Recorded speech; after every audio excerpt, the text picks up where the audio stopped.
तुमको सूचित हो। अवाचित पत्र मेरे जो कभी बाँचे नहीं तुमने, समूचा विश्व उनको पढ़ रहा है, तुमको सूचित हो। मंच को नमन करती हूँ, माँ शारदे को प्रणाम करती हूँ, गुरुदेव के आशीर्वचनों को नमन करती हूँ और संपूर्ण कायनात को अपने ज्ञान से शिक्षित करने वाले मेरे सभी शिक्षक भाइयों और बहनों को वंदन करती हूँ, नमन करती हूँ। बहुत ही अभिभूत हूँ कि शिक्षकों के सम्मान में ऐसे आयोजन और ऐसे कार्यक्रमों का शुभारंभ हुआ है। ये हमारे लिए बहुत ही गर्व की बात है। ज़्यादा कुछ नहीं कहना चाहूँगी, आपके समक्ष एक बहुत ही लघु सी बालिका हूँ। 2-3 शब्दों में अपनी बात खत्म कर देना चाहती हूँ। वैसे तो गुरुदेव ने शिक्षकों के बारे में सब कुछ कह दिया है, लेकिन कबीरदास जी ने कहा है कि सब धरती कागज करूं और लेखनी सब बन रहा है, और सारा समुद्र मसी करूं तब भी गुरु गुण लिखा न जाए। गुरु की महिमा का वर्णन करना असंभव है, नहीं किया जा सकता। सम्मान की कड़ी की बात करते हैं तो मैं हम सभी साथी बहनों और भाइयों के वेदना को व्यक्त करना चाहूँगी कि प्राइवेट शिक्षक की क्या स्थिति है, लोगों के मन में प्राइवेट शिक्षक को लेकर के क्या धारणा है, ये हम सभी से छुपी हुई नहीं है।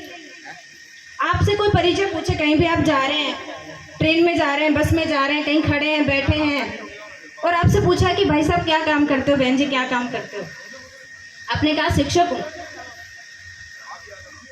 अच्छा, कहाँ पोस्टिंग है? दूसरे प्रश्न में आपने जवाब दिया प्राइवेट हूँ। अच्छा, प्राइवेट हैं। सरकारी शिक्षक सब बनना चाहते हैं, सरकारी शिक्षक सबको पसंद है, लेकिन अपने बच्चों को सरकारी स्कूल में कोई नहीं पढ़ाता। उसके लिए स्कूल भी प्राइवेट और शिक्षक भी प्राइवेट चाहिए, मान सम्मान नहीं है।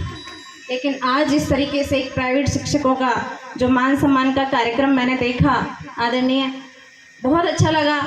अभिभूत भी हूँ इस बात को लेकर के, और मैं तो चाहूँगी सभी का होना चाहिए, सभी शिक्षकों का होना चाहिए। बहुत ज़्यादा समय ना लेते हुए एक छोटी सी बात आपके समक्ष रख रही हूँ। शिक्षक की 4 पंक्तियाँ जो मैंने लिखी हुई हैं आपको आपके सामने पेश कर रही हूँ कि शिक्षक अगर चाहे तो तम सदा लुप्त हो सकता है, अज्ञान बांध में बंधने वाला सदा मुक्त हो सकता है। बांध शिखा जब सच्चे दिल से शिक्षक प्रण कर लेता है, साधारण सा बालक भी तब चंद्रगुप्त हो सकता है। अगर एक शिक्षक चाहे तो क्या असंभव है? कुछ भी असंभव नहीं है।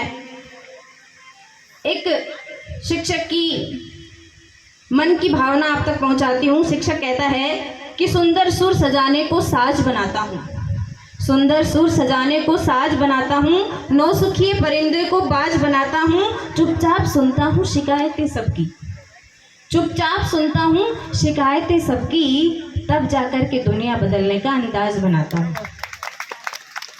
समंदर तो परखता है हौसले कश्तियों के, समंदर तो परखता है हौसले कश्तियों के, और मैं डूबती हुई कश्तियों को जहाज बनाता हूँ। बनाए चाहे चांद पर कोई बुर्ज खलीफा, अरे मैं तो कच्ची ईंटों से ताज बनाता हूँ। नेता नहीं, अभिनेता नहीं, रिश्वतखोर नहीं, शुक्र है शिक्षक हूँ कोई और नहीं, शुक्र है शिक्षक हूँ कोई और नहीं। न मेरे पास चिल्लाने के लिए मंच है का वक्त है, न मेरा कोई दोस्त अफजल याकूब का भक्त है, न मुझे देश से आज़ादी का अरमान है, न मुझे 2-4 पोथी पढ़ लेने का गुमान है।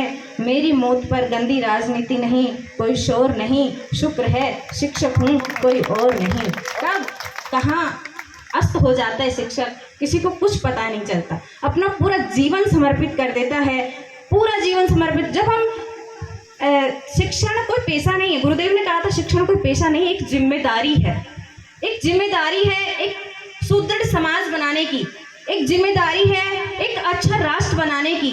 हमारे ऊपर बहुत बड़ी जिम्मेदारी है जिसको हम पूरा करते हैं, पूरा करने की भरपूर कोशिश करते हैं। हालांकि सब कोई संपन्न नहीं होता, संपूर्ण नहीं होता, हम में भी कुछ कमजोरियां होती हैं, कुछ कमियां होती हैं, हम इस बात को स्वीकार करते हैं। लेकिन उन कमजोरियों को बताने का, हमें मार्गदर्शन देने का काम हमारे बड़े बुजुर्गों का है। वो हमें ज़रूर प्रेरित करें और हम उसमें सुधार करने का भी भरपूर प्रयास करेंगे। आजकल की शिक्षण पद्धतियों को पर भी मेरा थोड़ा सा ध्यान, आप सभी शिक्षक भी हैं और यहाँ पर बड़े माता पिता भी हैं, बड़े बुजुर्ग भी हैं, सभी हैं, तो शिक्षण पद्धति की ओर ध्यान खींचना चाहूँगी। हम चाहते हैं बच्चों को आसान, सब कुछ आसानी से दे देना। उनके लिए एयर कंडीशन रूम होने चाहिए, अच्छा स्कूल होना चाहिए, उसके लिए मतलब कोशिश करते हैं